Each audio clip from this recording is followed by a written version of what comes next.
नमस्कार दोस्तों, once again voice of PKR में मैं विशाल राठौड़ आपका फिर से स्वागत करता हूं। दोस्तों, आज का जो मेरा टॉपिक है वो बेहद ही इंपॉर्टेंट इसलिए है कि अभी SARS-CoV-2 जैसे कि कोरोना पेंडेमिक 2 अभी चल रहा है और अभी कोरोना पेंडेमिक 2 में पहले की तुलना में ये जो कोरोना वायरस है वो फैलने का सिलसिला बहुत ही बढ़ गया है। और ये क्यों हो रहा है, इसके लिए एक नया वेरिएंट कोरोना वायरस का SARS-CoV-2 वेरिएंट अभी इंडिया में पाया गया है और ये वायरस है जो इतना वायलेंट होके इंडिया में प्रहार कर चुका है कि अभी जो उसका जो फैलाव है वो इतना ज्यादा बढ़ गया है कि रोक पाना बेहद ही नामुमकिन जैसा भी लग रहा है। और ये क्यों है? क्योंकि यूके में कोरोना वायरस की नई स्ट्रेन पाई गई है जो अभी इंडिया में फैलना शुरू हो गई है। यह स्ट्रेन है वो है B1.1.7। उसे आप यूके केंट वेरिएंट के नाम से भी जान सकते हैं और ये पहले के वायरस की तुलना में 4 गुना ज्यादा चेप फैला चुकी है। मतलब कि ये 70% ज्यादा ताकतवर वेरिएंट वायरस आया है जो कि बहुत ही इंडिया के लिए खतरनाक सिचुएशन पैदा कर चुका है। आइए अब जानते हैं कि इस सिचुएशन में हमको कौन कौन सी चीजें ध्यान में रखनी पड़ेगी जिससे कि हम ये जो यूके केंट वेरिएंट आया है उससे हम अपना रक्षण कर पाए। और ये चलते मेरी ये वीडियो इंफॉर्मेशन आपके लिए उतनी ही इंपॉर्टेंट हो जाती है और सबके लिए इंपॉर्टेंट है क्योंकि इससे ही हम ये सब चीजें ध्यान में रख के अपना बचाव कर पाएंगे। तो आइए जानते हैं कि कौन कौन सी चीजें हैं जिसके ऊपर अगर हम सावधानी बरते तो हम अपना कोरोना वायरस से रक्षण कर पाएंगे। अगर हम ही खुद प्रिकॉशन लेने लगेंगे तो ये मुमकिन है। उसमें सबसे पहले जानना ये जरूरी होता है कि कोरोना में अगर किसी का ऑक्सीजन लेवल 98% से कम हुआ या फिर कम होने लगता है तो उसको तुरंत ही डॉक्टर के पास जाके अपना चेकअप करवाना चाहिए क्योंकि ये बेहद ही खतरनाक सिम्टम्स है। ऑक्सीजन लेवल कम होना मतलब आपके शरीर में कोरोना वायरस की एंट्री भी हो सकती है। दूसरी बेहद इंपॉर्टेंट चीज है कि इस सिचुएशन में कोई भी आम आदमी को अपना हार्ट रेट देखना जरूरी होता है। हार्ट रेट अगर 75 से या 75 के आसपास है तो कोई दिक्कत की बात नहीं है, मगर 75 से ज्यादा हुआ तो ये दिक्कत वाली बात हो सकती है। तो ये भी एक ध्यान में लेने वाली चीज हो जाती है इस पेंडेमिक सिचुएशन में। दूसरा जो बेहद ही इंपॉर्टेंट चीज है कि अगर आपको ये समस्या है कि आपको सर्दी, खांसी, वायरस या कोई भी इंफेक्शन लगा है, ठीक है, चाहे वो कोरोना वायरस इंफेक्शन हो या ना हो, अगर हम CRP रिपोर्ट कर पाएंगे तो ये कारगर रहता है उस चीज को जानने के लिए। ये CRP रिपोर्ट क्या होता है? ये होता है C रिएक्टिव प्रोटीन रिपोर्ट। ये अगर 0 से 10 के बीच में आता है तो ठीक बात है, मगर अगर ये 10 से ऊपर आया मतलब कुछ गड़बड़ है। ये रिपोर्ट इसलिए किया जाता है CRP रिपोर्ट, उससे शरीर के अंदर के भाग में कोरोना वायरस कहां तक असर कर चुका है ये जानने के लिए ये रिपोर्ट कारगर होता है। तो CRP रिपोर्ट में ध्यान लेने जैसी चीज एक ही है, 0 से 10 के बीच में आना चाहिए। चौथी और बेहद इंपॉर्टेंट चीज जो मैं आपको बताने जा रहा हूं वो है डी डाइमर UPTP रिपोर्ट। अब ये डी डाइमर रिपोर्ट क्या होता है? ये डी डाइमर रिपोर्ट आदमी के शरीर में ब्लड कितना गाढ़ा है उसका लेवल पता लगाने के लिए यह रिपोर्ट किया जाता है, जिसको डी डाइमर रिपोर्ट बोलते हैं।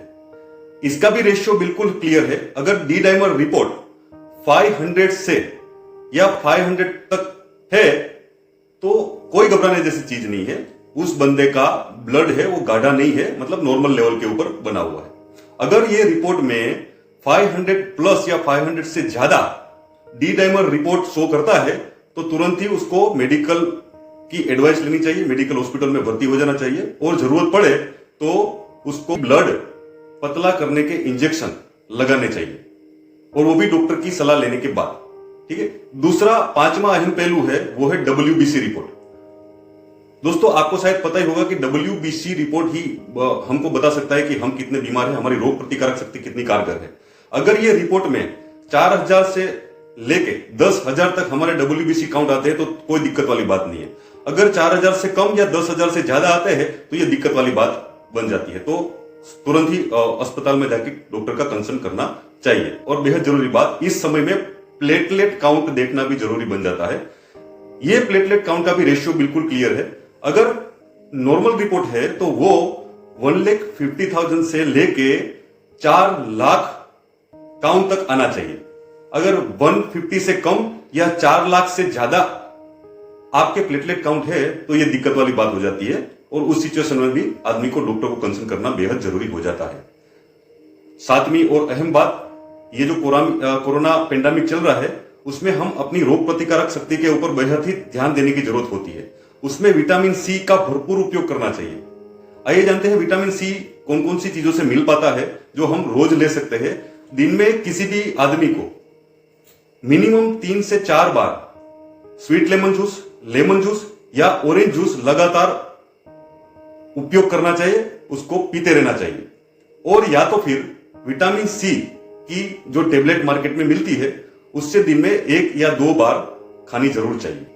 सांस लेने में अगर दिक्कत है तो आदमी को अपनी चेस्ट का मतलब कि छाती का पोर्शन जमीन के ऊपर रख के, जमीन की तरफ रख के सोना चाहिए, ताकि उसको सांस लेने में दिक्कत जो आती है वो बेहद हद तक कम हो सके, और ये एक वेंटिलेशन जैसा काम करने में कारगर रहता है।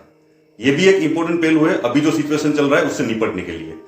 दूसरा, कपालभाति, योग और अनुलोम विलोम जैसी एक्सरसाइज बेहद ही करना इस सिचुएशन में जरूरी बन जाता है।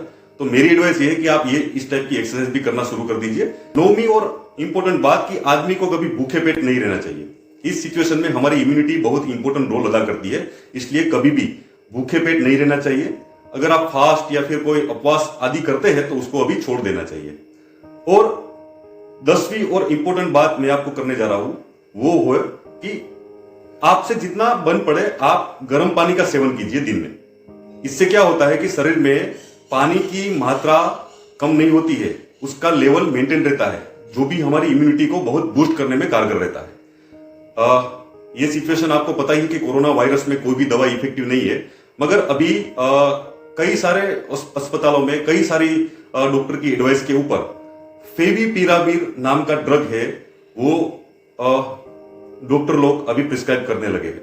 तो वो भी आपको ध्यान में रखना चाहिए। मार्केट में फेविपिराविर की 3, 4, 5 कंपनियां जैसी है जो आपको ये टेबलेट आराम से मार्केट में मिल सकती है। ये भी आपको एक ध्यान में रखने वाली बात है। दूसरा, ब्लड को गाढ़ा होने से बचाने के लिए डॉक्टर अस्पताल में एनोक्सोपेरिन नाम के इंजेक्शन भी दिए जाते हैं और सोडियम क्लोराइड के भी उसको पॉइंट चढ़ाए जाते हैं। मेरा कहना यही है कि कोरोना वायरस या इस पेंडेमिक सिचुएशन से घबराने की हमको बिल्कुल जरूरत नहीं है, और घबराना भी नहीं चाहिए। इसके लिए हमारे पास जो अभी मौजूदा सिचुएशन में विकल्प है उसका भरपूर आप उपयोग करना चाहिए। जैसे कि मैं आपको एक इंपॉर्टेंट चीज बताता हूं कि हम लोग गर्म पानी का सेवन करते हैं तो वो गला तो ठीक कर सकती है, गले में जो वायरस है उसका निपटारा तो हो सकता है, मगर कोरोना वायरस है वो 3 से 4 दिन तक हमारे नाक के अंदर पेरासाइनल साइनस के पीछे रहता है, वो छुप के बैठता है। तो ये जो पेरासाइनल साइनस है उसमें अगर वो छिपा है तो वहां पे गर्म पानी नहीं पहुंच पाता है, और उस सिचुएशन में बेहद ही जरूरी है कि हमको नास का उपयोग करना चाहिए।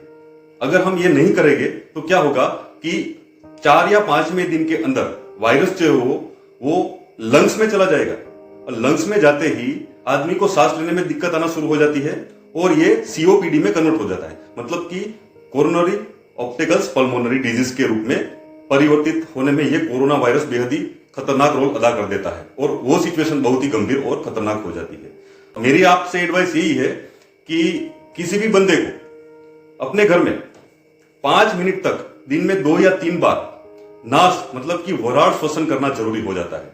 मैं आपको रोचक बातें बताना चाहता हूं कि एक रिपोर्ट के अनुसार 50 डिग्री सेल्सियस पर अगर हम लोग स्टीम लेते हैं तो वायरस असक्षम मतलब कि वायरस को लकवा मार जाता है ताकि वो अपनी फैलाने की प्रक्रिया छोड़ सकता है।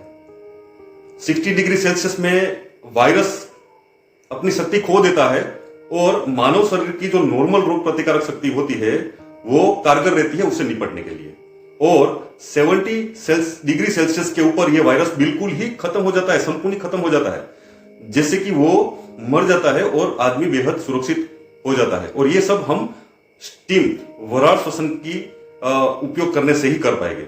मैं आपको बताना चाहता हूं कि ये आरोग्य केंद्र को पता ही है, मगर समझ में नहीं आ रहा है कि सबको ये रोग फैलाना जरूरी हो जाता है कि नहीं, इसलिए इसका प्रचार या शेयर नहीं किया जा रहा है कि ये एक कारगर इलाज है जो आपको बेहद ही जरूरी करना चाहिए।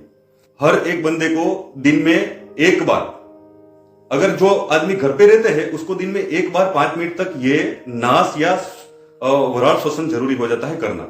उससे उसका रक्षण हो पाता है और ये वायरस खत्म होने की संभावना बढ़ जाती है। अगर कोई स्त्री है जो मार्केट में सब्जी लेने जाती है उसको दिन में 2 बार 5-5 मिनट तक नास श्वसन वराळ का सेवन जरूरी हो जाता है ताकि उसका भी रक्षण उस चीज से हो पाए। अगर वर्किंग पर्सन है, ठीक है, वो नौकरी करता है या फिर कोई काम से लिए वो हर बार भीड़ में जाता है, बाहर जाता है, तो उसको दिन में 3 बार सुबह, दोपहर और शाम को 5-5 मिनट तक ये नास वराळ श्वसन की जरूरत पड़ती है, जो बेहद ही जरूरी हो जाता है लेने के लिए। तो मेरी आपसे एडवाइस यही है कि एक मुहिम चलाइए, इस वीडियो को अपने स्वजनों को शेयर कीजिए ताकि उनको भी पता चले कि यह कितना जरूरी है। सिर्फ लॉकडाउन से कुछ नहीं होगा, हमें अपनी सुरक्षा के लिए अपने लिए कुछ ना कुछ करना पड़ेगा। उसका उपाय एक ही है, 8 दिन के लिए दिन में 2 या 3 बार हर एक बंदा अगर रोज 5 मिनट तक ये नास या श्वसन वराळ की प्रक्रिया चालू करता है तो कोई भी कोरोना उसका कुछ नहीं बिगाड़ पाएगा और ये सिचुएशन यहीं पे हम लोग रोक पाने में सक्षम हो जाएंगे। तो आइए चलते हैं, वराळ श्वसन सप्ताह चलाते हैं। मेरी आपसे गुजारिश यही है कि जितना हो सके इस वीडियो को शेयर कीजिए, सब्सक्राइब कीजिए, लाइक कीजिए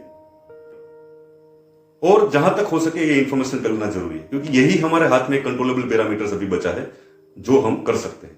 thank you very much. Next time मिलूंगा दूसरे टॉपिक के साथ in this corona pandemic situation.